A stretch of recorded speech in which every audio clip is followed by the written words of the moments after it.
माननीय सदस्य श्री लावू Shri Krishna ji. For allowing me to speak on the Finance Bill 2024. I can't speak on this before thanking the taxpayer who has been coming out in big number. The number has been increased from 6.7 crore to almost 7.28 crore this year. Even the earnings from the income tax has increased by almost 32%, ma'am. So this shows the confidence that the income taxpayer is having on the government, importantly NDA. But ma'am, we have to keep in mind the process that has been implemented for the last 4 years. It's called faceless assessment that has been implemented. There are numerous issues that have been raised because of this. Of course, this is useful for a lot of taxpayers, but recently a lot of people are complaining that too many sections are being evoked. And for example, if someone is given 10 crores as a penalty for him to pay, if that person has to go for reassessment, he has to pay the 20% to actually go for this reassessment, ma'am. Because of this, taxpayers are actually feeling the brunt. So I wish and I hope the Finance Ministry will take this matter into the account so that we will make it easy for the taxpayers to actually come into the fold, ma'am. Also, there is a rise in the gross revenue by almost 14%, ma'am. And I also have to thank the Finance Ministry for reducing the corporate tax from 40% to 35%, ma'am.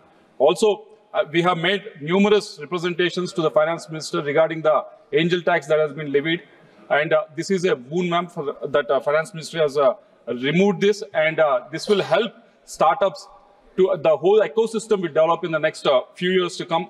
But the one word that has to be removed from the district, from the district of the Finance Ministry is with respect to the retrospective tax, which we keep hearing from time to time, ma'am. Yesterday also I was reading somewhere with regards to the mineral development, mineral industry, which has come forward and saying that we cannot function, this industry can't function if you go for retrospective tax. And a few years back also, there was on someone industry, there was another retrospective tax. I think the Finance Ministry has to sit with them. Even the rice exporters also has come to me and said this retrospective tax has been implemented on us. So if you keep doing this, just to earn some money from the businesses that are doing very well, this will not encourage the businesses to flourish, ma'am. So I think, and I hope the Finance Minister will take this into account and take this retrospective tax out of the dictionary, ma'am.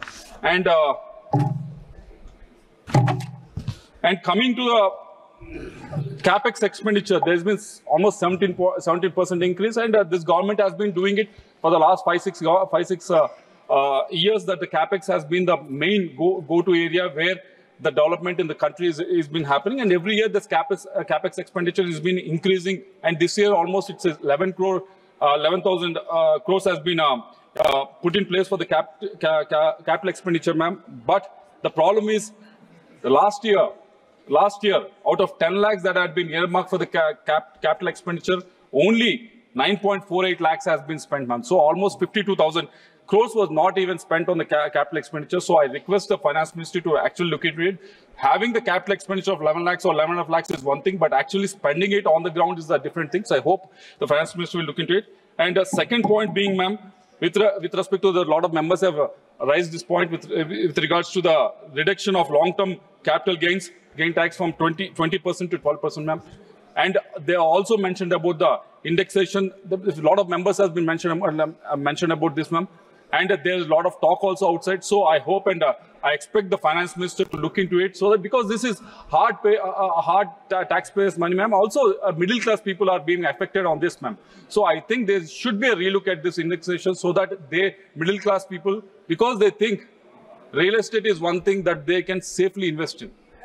So we feel it should be protected. I hope the Finance Minister will listen to this, ma'am. Also, coming to the third point, my colleague Mohitra has mentioned very very agitatedly that I don't know where the funds are coming from Andhra Pradesh, because she didn't see anything, any special allocation that was made. But I think, correct me if I'm wrong, but I think it has been mentioned in Department of Economic Affairs, wherein 62,000 crores has been earmarked for this.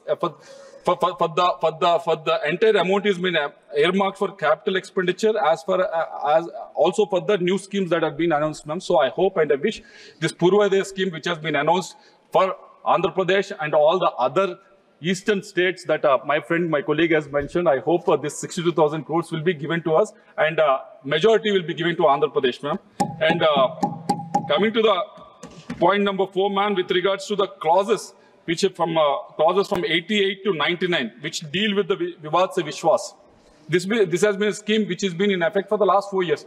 This is used by a lot of taxpayers as well as a lot of industry people also, ma'am. This has been a successful scheme. But the problem right now that we should revisit is, I've been reading that clauses, ma'am, but nowhere in those clauses there's no mention of timelines has been mentioned. Because I'm looking for them, because almost 5.4 lakh income tax appeals are pending at the commissionerate level, ma'am. We can only address this when we have a timeline defined in those clauses. I hope Finance Ministry will look into it and try to address this issue, ma'am.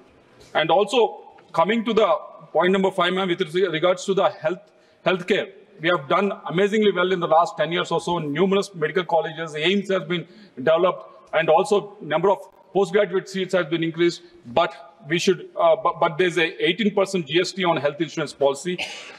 Ma'am, if you look at the percentage of people having life insurance, there's 75% of them are having life insurance. Only 25% of them is having health or medical insurance.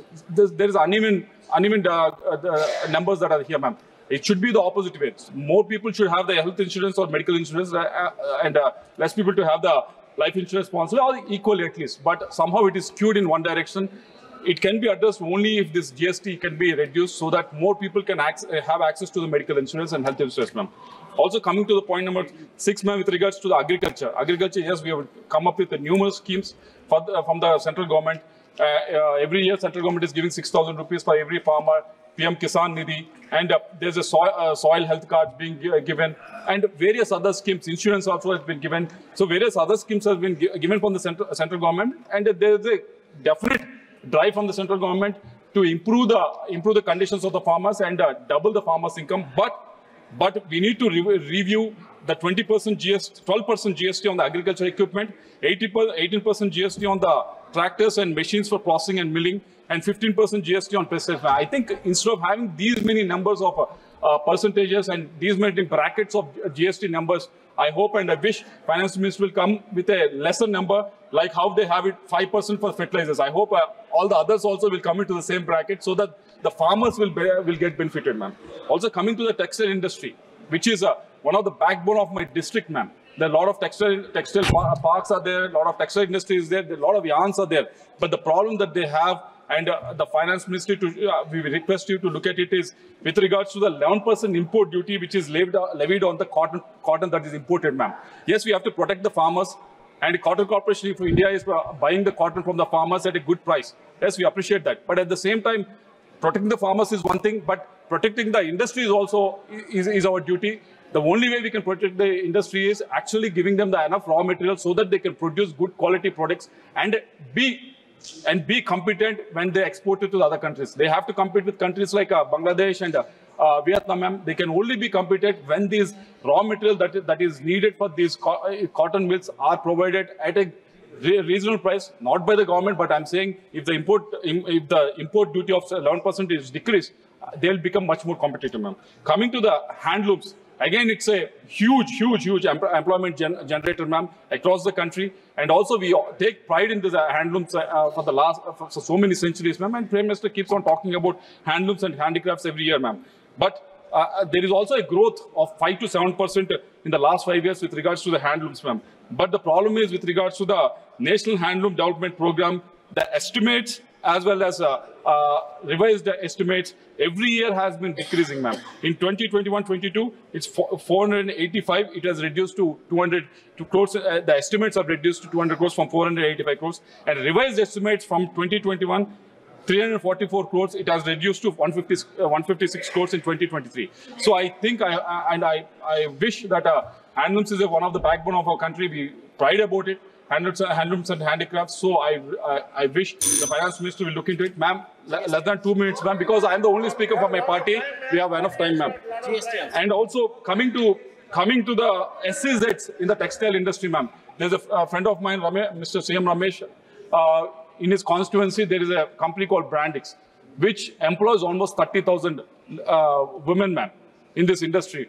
And there's exports that happen at a breathtaking pace from this industry, ma'am. But the problem is from this SEZ. But the problem is when they are manufacturing them and they're much more quality oriented, when they're exporting to other countries, there is no provision for them. They're ready to pay the tax to sell in India, but there's no provision for them to sell in India, ma'am. If iPhone can be manufactured by Foxconn in India, and it can be exported as well as it can be sold in India, why can't this be so? They have the same provision. So I request the ministry to look into this, ma'am. And coming to the aquaculture, this is one of the major industry in Andhra Pradesh. Almost 70% of the aqua exports happen from Andhra Pradesh, ma'am. There's so many new schemes that have been implemented in this. There's so much push and nudging that has been given to the aqua farmers as well as processors. Aqua processors have been doing very well, and MOFP is doing amazing, coming up with new schemes, and also the PLA scheme that has been come up. The aqua processors have used it to the larger extent. So as a country, aqua processing capacity is very high, but the problem is with regards to the farmers that are able to do the production. That is very low, ma'am. But to address that, there's a scheme called Pradhan Mantri Matsya Sampada Yojana. But the problem is the budgeted estimate was 2,000 crores in 23-24, but the revised was 1,500 crores. So and most of this, what have been the 1,500 crores that have been actually revised estimates, even those has been gone to the government. Government has taken them and spent them on fishing harbors and other things. But the problem that the ministry has to understand is 90% of it, production, processing, is done by the private players. Government has not much role in doing in the whole equation of this, but somehow the government is accessing all these funds. So I hope the scheme will be rephrased or reworked in such a way that private players can who are in the process of exporting and who is in the process of production of aquaculture can use this Papriyam Matsya Sampada Yojana. So I hope our ministry will look into it. So coming to the last point, ma'am, and there is a white paper that has been released in Andhra Pradesh, ma'am, with regards to the Andhra Pradesh financial situation, ma'am. It is, I'm sure we will print it out and we will distribute it to all the members in this house as well in the Rajya Sabha. So I hope you will go through it, and I hope you understand the financial position of Andhra Pradesh. I'll just briefly put it on record. What is the financial position, ma'am? Just give me 1 minute, ma'am. The expenses as of this year is 1.64 lakh crores, ma'am. The revenues is 1.45 lakh crores. That means we are deficit by almost 19,000 crores this financial year, ma'am. State debt has increased from 3.75 lakh crores, which was in 2019, to almost 9.74 lakhs in 2024. Growth rate has decreased from 13.5% to 10.5% now, ma'am. And also agriculture sector has gone down from 16% to 10% now, ma'am. And also the capex expenditure, which was 60,000 crores from 2014 to 2019, the white paper is saying, ma'am, it has gone down to 24,000 crores in 2019 to 2024. Last half a minute, ma'am, I'll wind it up. So there's a decrease of capex, and there is a decrease of sectoral growth in agriculture as well as any other sector. You look at it, industrial sector, there's a decrease in the sectoral growth also, ma'am. And the per capita debt has been almost doubled from 74,000 rupees per head to almost 1,44,000 in Andhra Pradesh, ma'am. The inflation has also been risen from 4.5% to 6.2%, ma'am. So all in all, on one side, we are having a huge debt, and we have revenue deficit every year. On the other side, we are not, whatever we have borrowed, ma'am, last 20 seconds, ma'am. We are not, whatever we borrowed in the last 5 years or so, we are not infused into the capital expenditure, ma'am. This has brought the state to our knees, ma'am. We are ready to actually work with the central government. We are ready to actually again stand up, and we are again looking for to rebuild the state, ma'am. So I request the finance ministry to look into it so that they can actually restructure the loans that are indebted by the state of Andhra Pradesh, so that we can actually run with the other states as well, ma'am. Thank you very much.